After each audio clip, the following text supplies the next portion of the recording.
welcome to another episode of Ask Jade.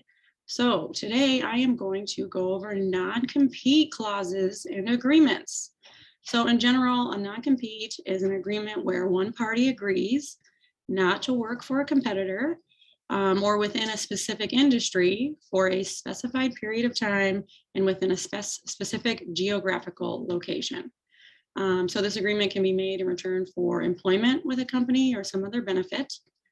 And if that party does work with a competitor during the time the agreement is in effect, that business can then take legal action against them for violating the agreement.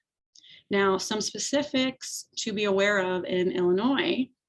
So effective January 1, 2022, so it's in place now, employers need to comply with some significant new amendments to the Illinois Freedom to Work Act.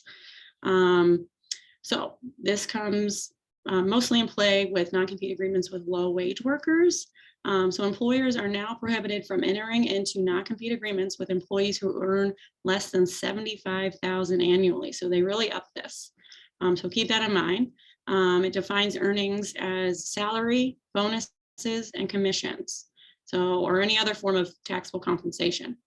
And that threshold of 75,000 will actually increase to 80,000 in 2027 and by 5,000 every 5 years thereafter. And the new law prohibits non-solicitation clauses as well, in addition to non-compete for employees who earn less than 45,000 per year. So not as high of a salary for the non-solicitation portion of it. Also, the act now states that adequate consideration means at least 2 years of continued employment after the agreement is signed, or another form of consideration sufficient to support a non-compete. So basically, you need to have sufficient or adequate consideration for employees to actually enter into these agreements. And really, that is mostly going to mean 2 years of continued employment. And so for non-competes and non-solicitation clauses to be enforceable, employers must also now advise their employees in writing to consult with an attorney before signing the agreement. Up to them whether they do that or not, but the employee has to advise it in writing.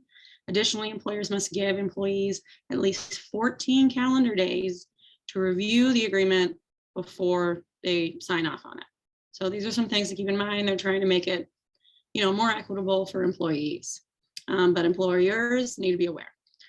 So a lot of us try to use non-competes, especially small business owners, with independent contractors, because we have a lot of those rather than employees. Well, it's often unenforceable against independent contractors. So, this is because independent contractors they work for themselves. They are expected to work for other businesses and have multiple contracts. So it is, very unlikely that a non-compete clause will be enforceable against an independent contractor. Now, there are alternatives. And what I usually include in my independent contractor agreements are non-solicitation clauses. So those can be enforceable against independent contractors rather than a non-compete. And then just having a general confidentiality or non-disclosure agreement with independent contractors as well will protect your business, and those are enforceable with them. So these are some things to keep in mind. Always good to reach out to an attorney such as myself to get these agreements in place and making sure that you're meeting all those requirements. As always, reach out to the law office of Jade Carpenter with any questions, and I'll see you next time.